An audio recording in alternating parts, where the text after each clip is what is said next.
tudo que a gente vê e toca, sabe? Desde o ar que respiramos até as estrelas lá longe, é feito de blocos de construção muito, muito pequenos. Uhum.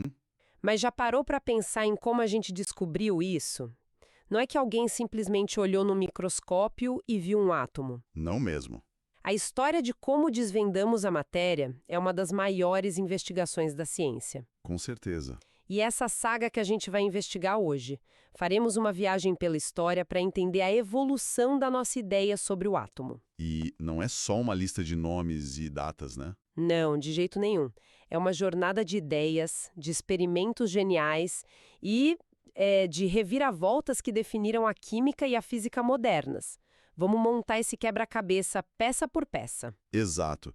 E compreender essa evolução é mais do que curiosidade. É entender o método científico em ação. Uma ideia proposta, testada, aí ela mostra suas falhas. E é aperfeiçoada pela próxima. Isso. Essa linha do tempo dos modelos atômicos é um tema central, sabe? Um conhecimento de base que aparece direto em avaliações como o Enem. Entendi. Justamente por testar essa capacidade de entender o processo, não só de decorar o resultado final. Ok, então vamos desvendar isso. A nossa jornada começa com uma ideia que hoje parece quase simples demais, mas que foi revolucionária para a época. A boa e velha bola de bilhar. Isso nos leva ao início do século XIX. Estamos lá em 1808 com o químico inglês John Dalton. Ele olhou para a confusão que eram as reações químicas e tentou colocar uma ordem. E a proposta dele foi radical. Ele disse: toda a matéria é feita de partículas minúsculas, esféricas, maciças e, o mais importante, indivisíveis. Basicamente, o átomo seria como uma bola de bilhar microscópica. Pois é. E o legal do Dalton é que ele colocou as regras do jogo na mesa. As ideias dele e os postulados eram super diretos e deram o primeiro fundamento sólido para a química. E qual era a primeira regra? Primeira, átomos são esferas maciças, indivisíveis e indestrutíveis. Ou seja, numa reação química, eles só se rearranjam, não são criados nem destruídos. Faz todo sentido. E ele também disse que todos os átomos de um mesmo elemento, tipo do oxigênio, seriam perfeitamente idênticos, né? Com a mesma massa e tudo mais. Exatamente. E, por consequência, átomos de elementos diferentes, como oxigênio e hidrogênio, teriam massas e propriedades distintas. Era isso que os diferenciava. Tá, e tinha mais alguma coisa? Tinha. O último postulado era a cereja do bolo. As substâncias que a gente conhece, como a água, são formadas pela combinação de átomos em proporções numéricas simples e fixas. Sempre 2 de hidrogênio para 1 de oxigênio, por exemplo. Isso. Isso explicava muita coisa. E aqui é onde fica realmente interessante para mim. O Dalton não ficou só na teoria. Ele tentou criar uma linguagem visual para isso. Sim, os símbolos. Ele criou símbolos para os átomos. Um círculo simples para o oxigênio, um círculo com um ponto para o hidrogênio. Foi a primeira tentativa de mapear e organizar esse mundo invisível. Uhum. Mas essa ideia central de que o átomo era uma bolinha indivisível, essa estava com os dias contados. Com certeza. Por quase um século, a química funcionou com essa ideia das bolinhas de bilhar indestrutíveis. Mas a física não parou.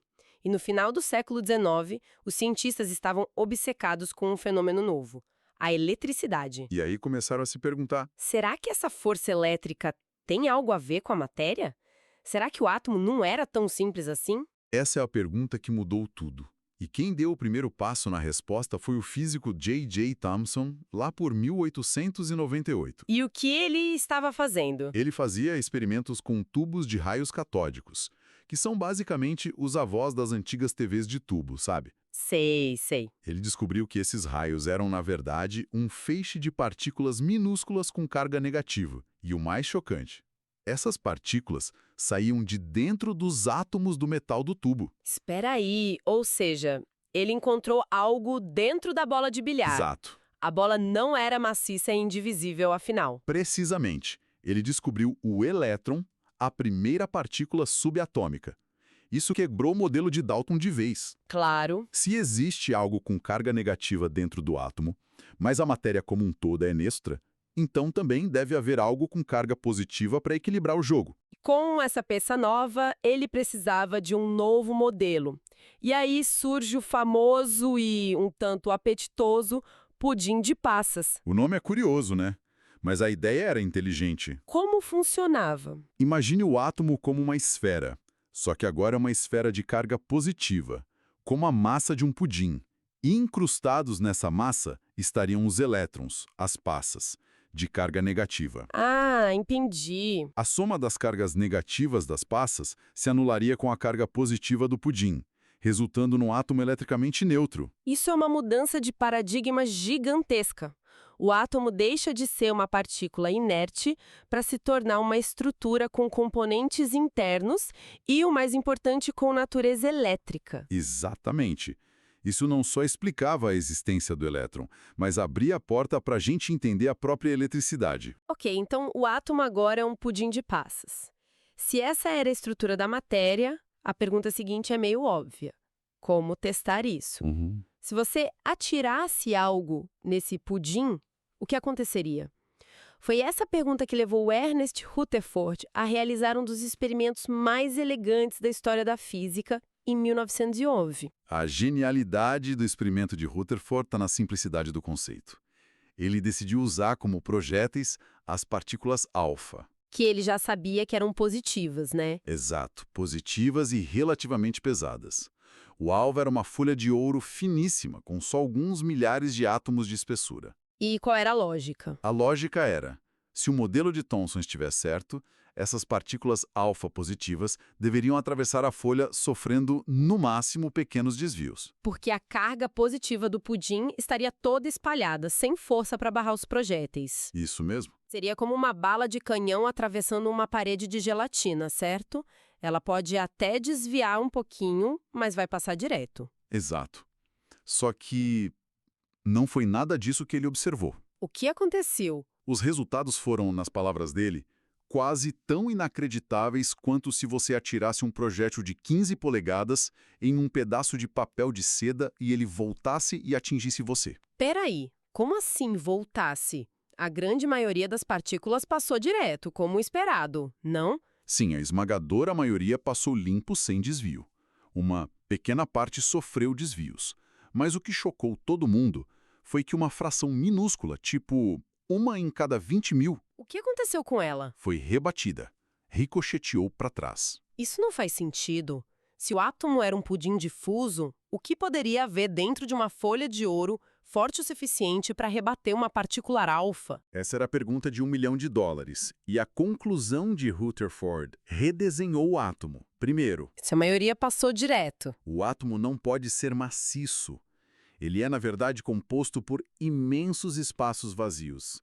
E segundo, Para rebater uma partícula alfa positiva e pesada, o choque teria que ser com algo igualmente positivo e extremamente denso e massivo. e essa região ele chamou de... Ele chamou de núcleo.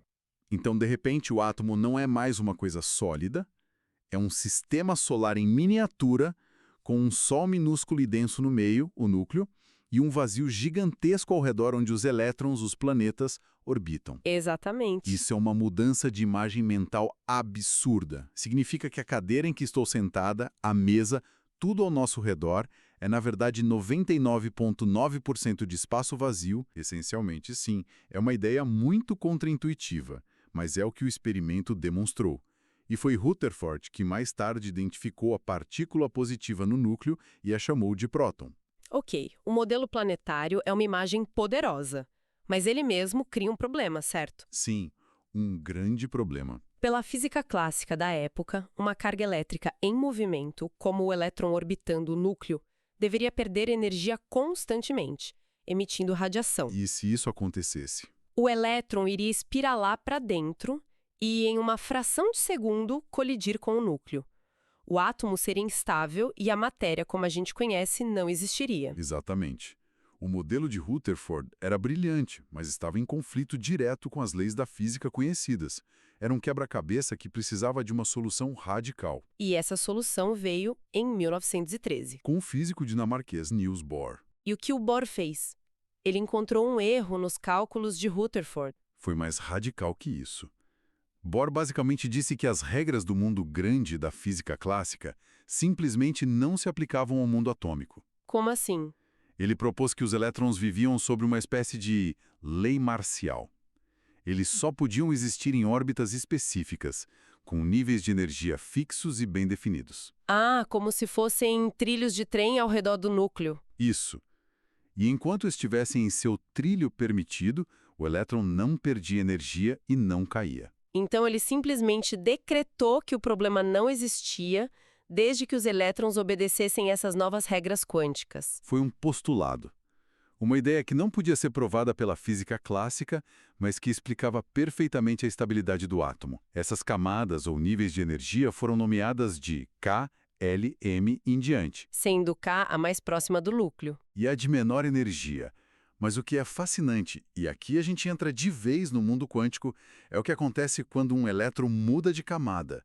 É o famoso salto quântico. E como isso funciona na prática? Um elétron, na sua camada normal, pode absorver uma quantidade exata de energia de uma fonte externa, um pacote de energia que a gente chama de quantum. Tá. Ao fazer isso, ele salta para uma camada mais externa, mais energética. Fica num estado que a gente chama de excitado. Só que esse estado é instável. Ele quer voltar para casa. Exato.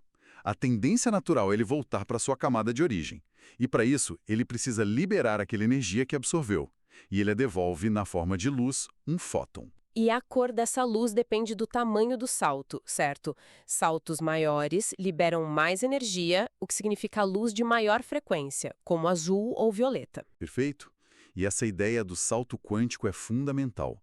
Em provas como o Enem, entender que a cor da luz emitida depende diretamente do nível de energia entre as camadas é o que resolve muitas questões. Sobre testes de chama, fogos de artifício. Exatamente. E isso se conecta com fenômenos do dia a dia, a fluorescência de uma lâmpada, por exemplo. A eletricidade excita os átomos do gás, os elétrons saltam e, ao retornarem, emitem a luz. Isso. Cortou a energia, a luz apaga na hora. Já na fosforescência, daqueles adesivos que brilham no escuro, o processo é mais lento. Ah, sei. Os elétrons absorvem a luz do ambiente, saltam, mas demoram um tempo para retornar.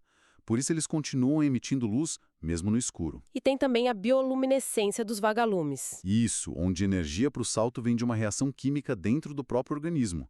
É a mesma física quântica em ação. Incrível!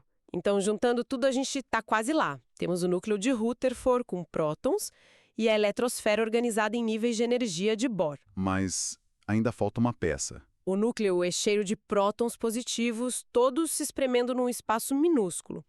Pela lógica, a repulsão elétrica entre eles deveria ser gigantesca, o que impede o núcleo de simplesmente explodir. Essa era a última grande questão. O próprio Rutherford já suspeitava que deveria existir uma outra partícula no núcleo, com massa, mas sem carga. Para atuar como uma espécie de amortecedor. Exato.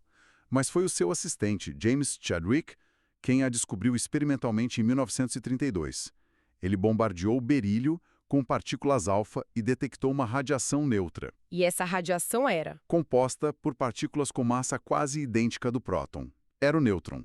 A cola nuclear que mantém tudo unido. Essencialmente, sim. O nêutron sem carga aumenta a força nuclear forte que atrai as partículas, superando a repulsão elétrica entre os prótons e garantindo a estabilidade. Com isso, o quebra-cabeça principal estava montado. Certo, então vamos resumir o modelo que usamos hoje e que é o que realmente importa consolidar. Como ele se parece? Ele tem duas regiões distintas. O núcleo, que é o centro minúsculo, super denso de positivo, onde ficam os prótons, que são positivos, e os nêutrons, sem carga. E quase toda a massa do átomo está concentrada ali. Praticamente toda. E ao redor temos a eletrosfera, aquela imensa região de espaço vazio, onde os elétrons, negativos, se movem naqueles níveis de energia definidos por Bohr. E a partir dessa estrutura que a gente define a identidade de cada átomo, né? Com o número atômico e o número de massa. Exato. O número atômico, que a gente representa pela letra Z, é simplesmente a contagem de prótons do núcleo. Essa é a característica mais fundamental de um elemento. É como se fosse o CPF do átomo. Se tem 6 prótons, é carbono. Se tem 8, é oxigênio. Não importa mais nada. Perfeita analogia.